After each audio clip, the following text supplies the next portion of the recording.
During morning formation, my commander called my name and I already knew my day was over. My name is Marcus, and I'm stationed at Fort Carson with the 4th Infantry Division. When Commander Pierce called out Marcus Langford, report to my office immediately after formation, I felt my stomach drop because I'd been expecting this moment for 3 weeks. It started small. Just little things that felt wrong around base, conversations that stopped abruptly when I walked into rooms, computer terminals that went dark whenever I approached. My bunkmate Trevor suddenly being transferred to a different unit with no explanation after we'd been talking about weekend plans the night before. The first real sign something was happening came during a routine equipment check 2 weeks ago. I was assigned to inventory night vision gear in the supply warehouse when I noticed serial numbers on some devices that didn't match our official records. The discrepancies were subtle, just a few digits off, but I'd always been good with details. I mentioned it to Sergeant Devon, thinking it was probably just a clerical error. He took the paperwork from my hands with this expression I'd never seen before, thanked me curtly, and told me he'd handle it from there. When I came back the next day, all the equipment I'd flagged had been replaced with units that matched the records perfectly. That's when I started paying closer attention to things around me. Small details that individually meant nothing, but together painted a picture I didn't want to believe. Like how my access card stopped working for certain buildings I'd always been able to enter. Or how my computer login started requiring additional security verification that other soldiers didn't seem to need. The mess hall conversations were the most obvious tell. Whenever I sat down with guys from my unit, the topics would shift from whatever they'd been discussing to safe, generic, military small talk, sports scores, complaints about the food, weekend plans that somehow never included me anymore. Last week during weapons training, I overheard 2 lieutenants talking in low voices near the ammunition storage. One of them mentioned my name, followed by words like containment and security risk and need-to-know basis. When they noticed me listening, they immediately changed the subject and walked away in opposite directions. I'd been hoping I was paranoid, reading too much into coincidences and isolated incidents. But yesterday, everything became clear when I found the manila envelope slipped under my door with no return address or explanation for how it got there. Inside were photocopies of documents with my name highlighted throughout, incident reports, security assessments, and investigation notes that painted me as someone who'd stumbled onto classified information that could compromise ongoing operations. The documents referenced equipment serial numbers, the same ones I'd questioned in that warehouse 2 weeks ago. Apparently, my innocent inventory check had uncovered evidence of something much bigger than clerical errors. Something that required covering up and containing anyone who might have seen too much. I spent the night reading through everything, trying to understand exactly what I'd accidentally discovered and why it was serious enough to warrant this level of response. The picture that emerged was worse than I'd imagined. Standing in formation this morning, listening to Commander Pierce call my name with that particular tone that every soldier recognizes as bad news, I realized they'd been building a case against me for weeks, documenting every conversation, monitoring my access, preparing for this moment. When formation dismissed and everyone else headed to their assignments, I walked toward the command building, knowing that whatever happened next would determine whether I left this base as a soldier or a security threat. I knocked on Commander Pierce's door at exactly 0800 hours and heard him call me inside. He was sitting behind his desk with a thick folder open in front of him and 2 men in civilian clothes standing on either side of the room. That's when I realized they hadn't just been investigating what I'd seen. At ease, Specialist Langford, Commander Pierce says, his voice steady but tense. The 2 men in civilian clothes straighten as I enter, exchanging glances that communicate volumes without a word. Sir, I respond, standing at attention despite the at-ease command. My body knows to maintain military bearing even as my mind races. These gentlemen are Special Agents Donovan and Reeves with the Defense Intelligence Agency, Commander Pierce says, gesturing to the men. They've been investigating a situation that, unfortunately, you've become entangled in. Agent Donovan, the taller of the 2 with a close-cropped haircut that screams former military, steps forward and places a black folder on the commander's desk.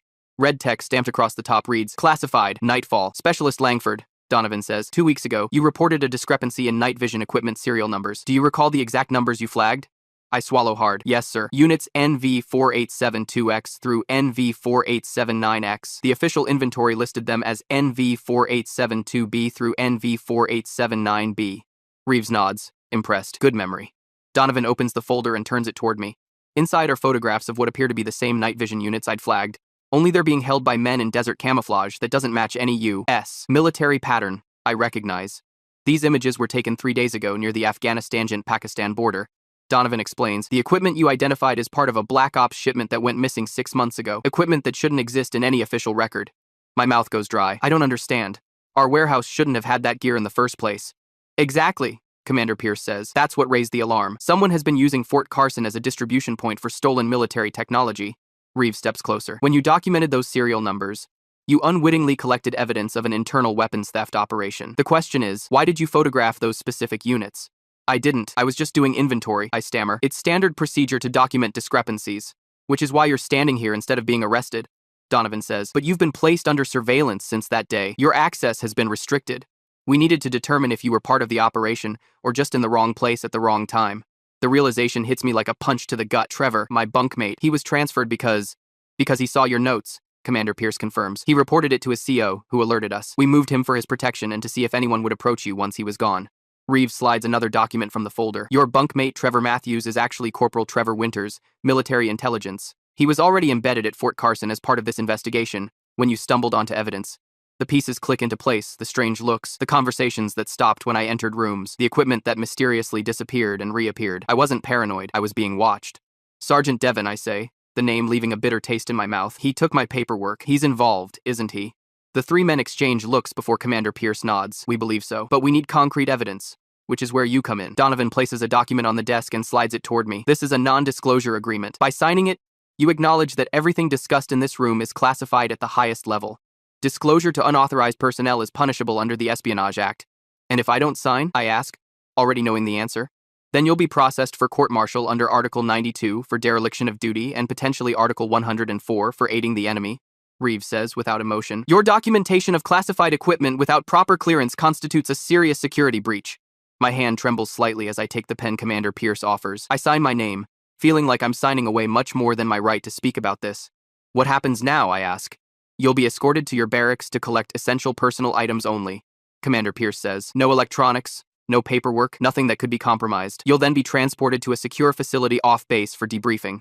For how long? As long as necessary, Donovan says, closing the folder. You're a key witness now, Specialist Langford. The equipment you identified is just the tip of the iceberg. We have reason to believe multiple shipments of advanced tactical gear have been diverted through Fort Carson over the past year. As if on cue, two MPs appear in the doorway. Not regular Fort Carson MPs, these men are wearing DIA tactical gear, with sidearms that look far from standard issue. Pack light, Reeves advises as the MPs motion for me to follow them. Where you're going, you won't need much. I look back at Commander Pierce, searching for some reassurance, but his face is unreadable. I realize in that moment that my life as I knew it ended the second I noticed those serial numbers didn't match. Sir, I say, offering a crisp salute. Request permission to contact family. Denied for now, Pierce responds, returning the salute. All communications will be monitored and approved through Agent Donovan until this operation is complete. As the MPs escort me from the building, I notice soldiers from my unit watching from a distance. Their expressions a mix of curiosity and concern. I wonder how many of them knew what was happening. How many might be involved? One thing is certain as I'm led to a black SUV with tinted windows instead of a standard military vehicle. I've stepped into something much bigger and more dangerous than I could have imagined. And there's no going back. The secure facility turns out to be an unmarked building about 40 miles from Fort Carson. No signage, no military markings, just a concrete structure surrounded by chain-link fence topped with razor wire. The two DIA agents escort me through 3 separate security checkpoints before I'm led to a windowless room with nothing but a metal table, 2 chairs, and what's obviously a two-way mirror. Get comfortable, Agent Donovan says, dropping a thin folder on the table. We'll be here a while. 3 days, to be exact. 3 days of the same questions asked different ways, of sleep deprivation and fluorescent lights that never turn off. They want to know everything about the night vision gear when I first noticed it, who had access, who might have seen me documenting the discrepancies. Why did you take photos of the serial numbers? Agent Reeves asks for what feels like the 20th time. Like I said, it's standard procedure. I repeat, my voice hoarse from talking. When inventory doesn't match records, we document it. I wasn't trying to. Donovan slams his palm on the table. This isn't standard equipment, Langford. These aren't supposed to exist in any official record. Someone put them there for a reason. On the second day, they change tactics. A different agent, Vasquez, according to his ID, enters with a laptop. He opens it and turns the screen toward me. The images hit me like a punch to the gut. These were taken 8 days ago in Yemen, Vasquez says calmly. Notice anything familiar? The photos show men in desert camouflage moving through a village at night. They're carrying American weapons and wearing night vision goggles, the exact units I'd flagged during inventory. The men using this equipment killed 14 civilians that night, including 3 American aid workers. Vasquez continues. They knew exactly when and where to strike because they could see in the dark. Your equipment made that possible. It's not my equipment, I protest, but the words sound hollow even to me.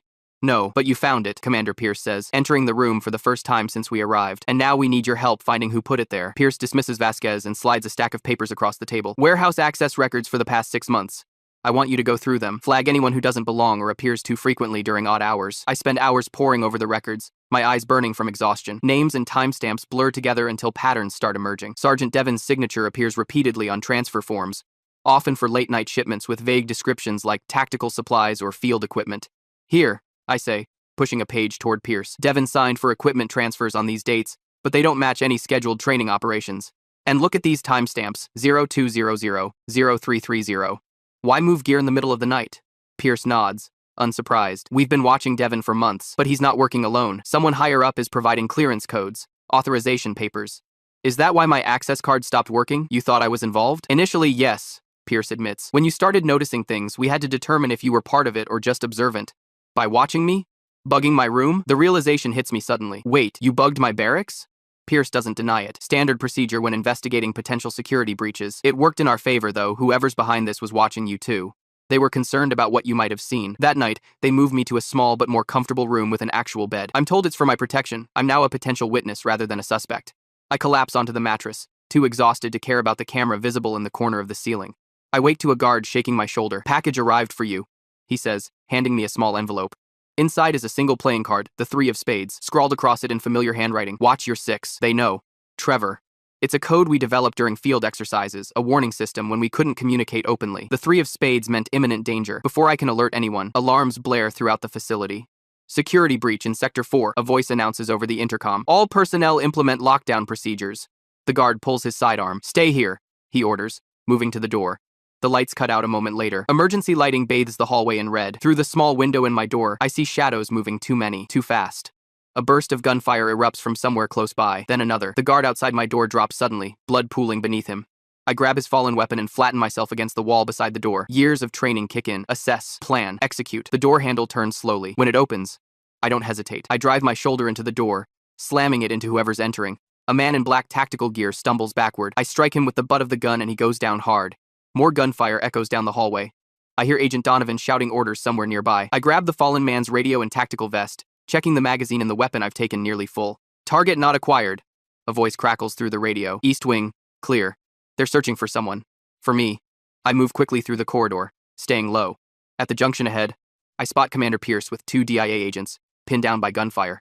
Langford, Pierce calls when he sees me. This way, I sprint toward them as bullets chip concrete from the walls around me. One of the agents returns fire, covering me. Who are they? I gasp as I slide into cover beside Pierce. Professional hit team, he says grimly. Came in through the service entrance, knew exactly where security was positioned. They're after me? Pierce nods. You're the only one who can identify everyone involved. If you testify about those warehouse records... A grenade bounces into the hallway. The DIA agent closest to it shouts a warning and lunges, covering it with his body. The explosion is muffled by his sacrifice, but the shockwave still knocks us backward. Move, Pierce orders, pulling me toward an emergency exit. Vehicle waiting outside. We need to get you to a secure location. As we burst through the door into the night air, I realize the full weight of what's happening. This isn't just about stolen equipment anymore. The serial numbers I documented were evidence of a weapons trafficking operation run by people within Fort Carson, people willing to kill to keep it quiet. And now they know exactly who I am. The SUV screeches to a halt at the edge of a dense forest. Commander Pierce kills the headlights and turns to me. This is as far as we go by vehicle. We're compromised. My side throbs where shrapnel from the explosion caught me, but adrenaline keeps the worst of the pain at bay. I check the weapon I took from the fallen attacker, a modified M4 with suppressor and advanced optics. Military issue, but with serial numbers filed off. Who are those men back there? I ask, scanning the tree line. Professional contractors, Pierce says, his voice tight. Ex-military, hired to clean up loose ends. You're the biggest loose end in this operation right now. We move into the forest on foot. The moon provides just enough light to navigate between the trees. My infantry training kicks in. Stay low, move quietly, leave minimal trace. Pierce matches my pace, and I realize he's not just a desk commander, he's seen combat. We need to separate, he says after we've put a mile between us and the vehicle. They'll have tracking teams following us by now. Where am I supposed to go? The reality of my situation hits me. I'm being hunted by professional killers, cut off from my unit, with no official support. Pierce hands me a small satellite phone. There's only one number programmed in it. Captain Elena Reyes, JAG Corps. She's been running a parallel investigation into weapons disappearances. She's the only person outside my direct team I trust. Why would a JAG officer help me? Because she's the one who flagged the suspicious transfer orders in the first place. She's been building a case for months. Pierce checks his watch. I'm heading north to create a diversion. You go west, follow the stream. Call Reyes when you reach higher ground.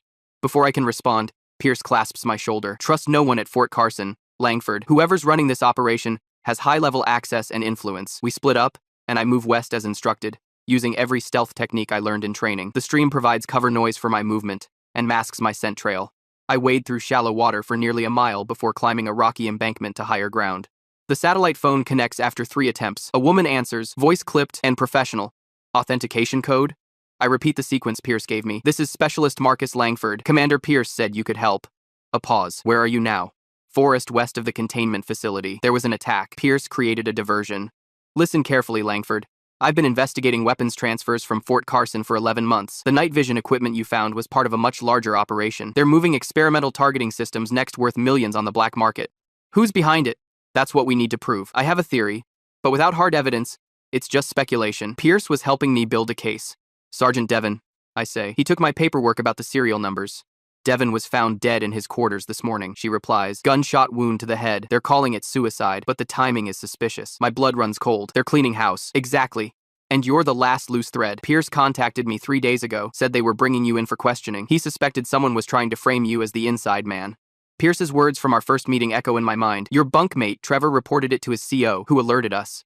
We moved him for his protection and to see if anyone would approach you once he was gone. Captain Reyes, I need to get somewhere safe. I have information that could identify who's running this operation. There's a hunting cabin 20 miles northwest of your position. I'll text coordinates to this phone. Get there by dawn, and I'll have someone meet you. The connection cuts out. I check my surroundings before continuing west, following a game trail that leads deeper into the wilderness. The night is cold, and my thin t-shirt offers little protection. The wound in my side has stopped bleeding but throbs with each step.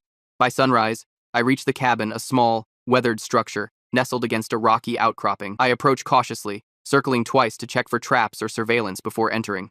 The interior is sparse but clean. A wood stove, single bed, table with 2 chairs. On the table sits a laptop computer, powered off, with a note. Seek your connection. Password, Nightfall. I power up the laptop. Enter the password. The screen displays a video call interface that connects immediately. Commander Pierce appears, looking haggard but alive. Good. You made it, he says. Captain Reyes? She sent me here, said you suspected I was being framed. Pierce nods. When you identified those serial numbers, you stumbled onto something bigger than either of us realized.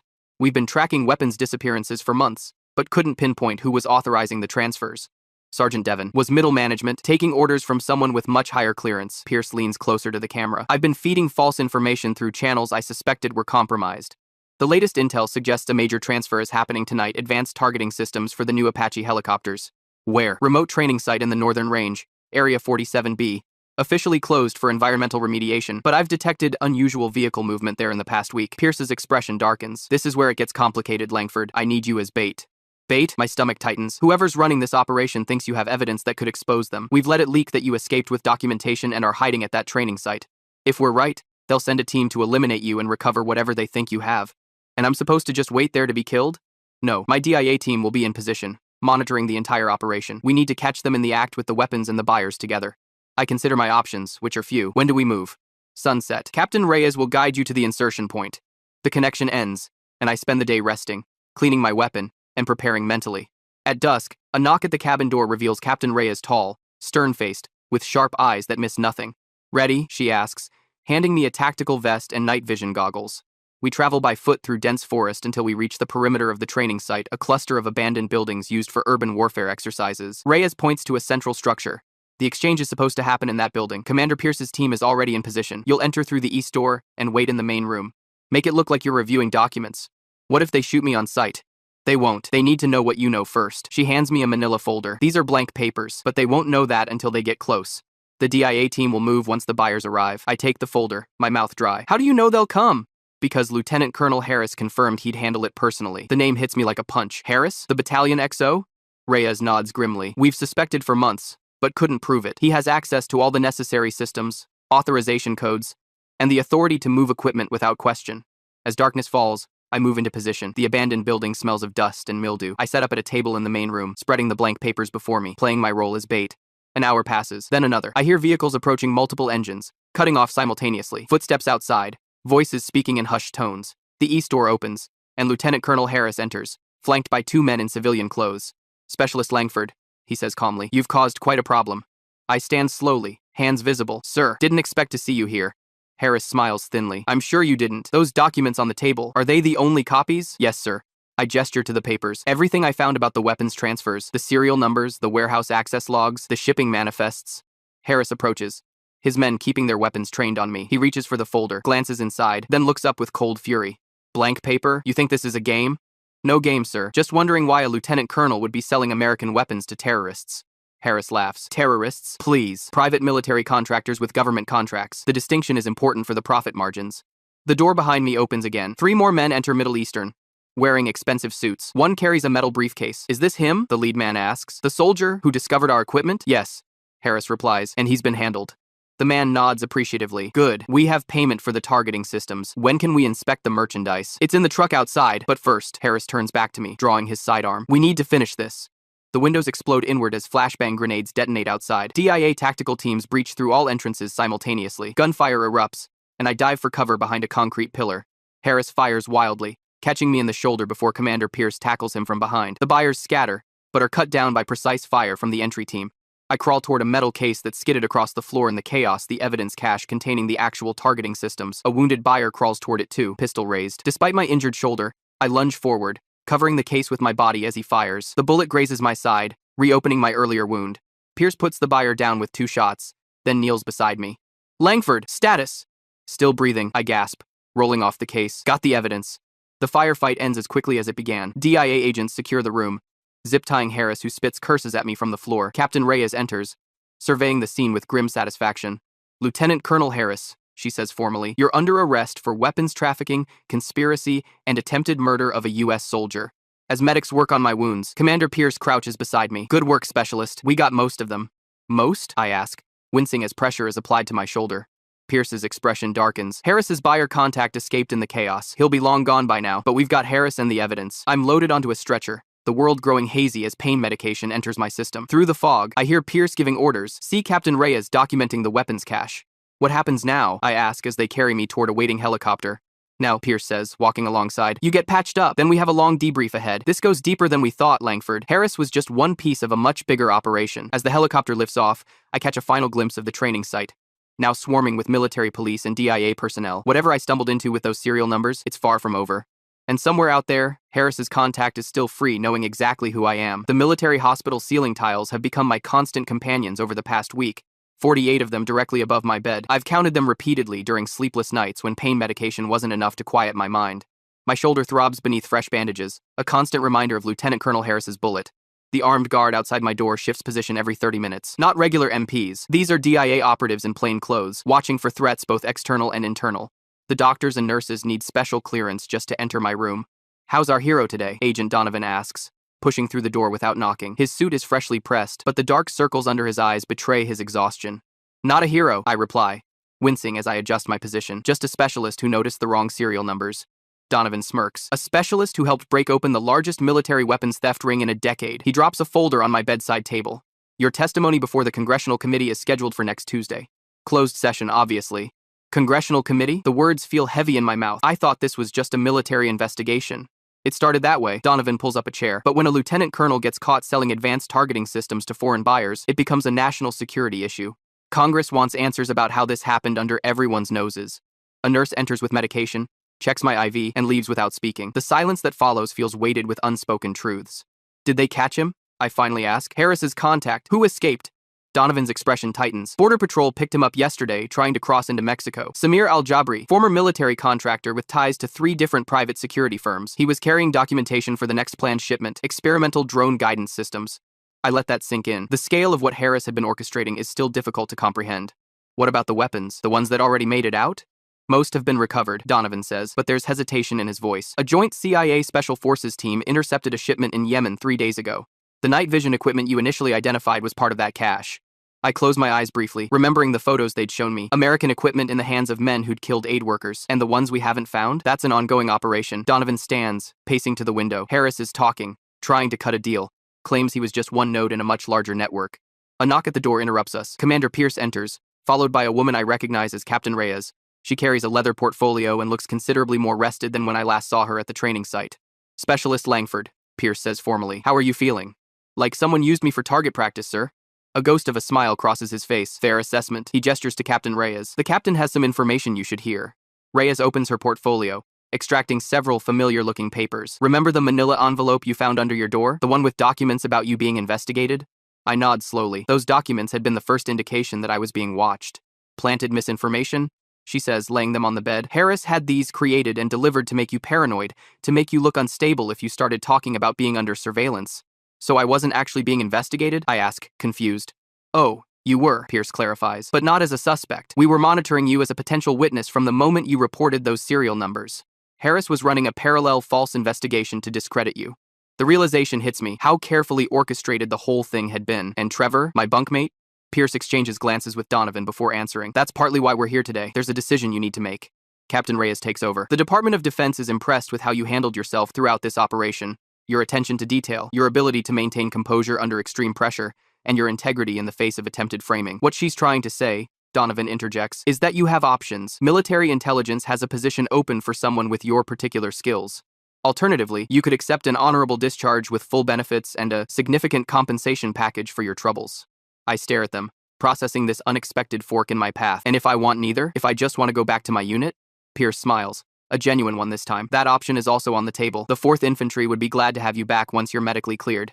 Your actions have proven your loyalty and integrity beyond question. Before I can respond, there's another knock. The door opens to reveal a familiar face. Trevor, my former bunkmate, now dressed in the uniform of a military intelligence officer. Permission to enter, sir, he asks Pierce.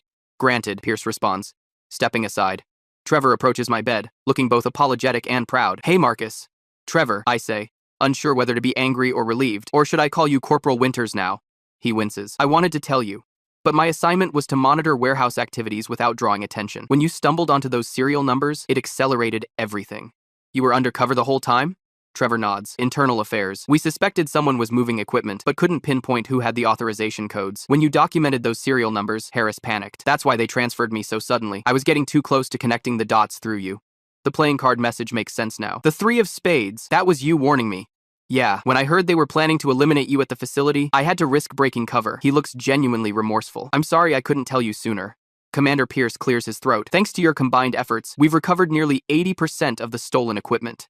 The targeting systems you protected at the training site would have given terrorists unprecedented precision in attacking civilian targets.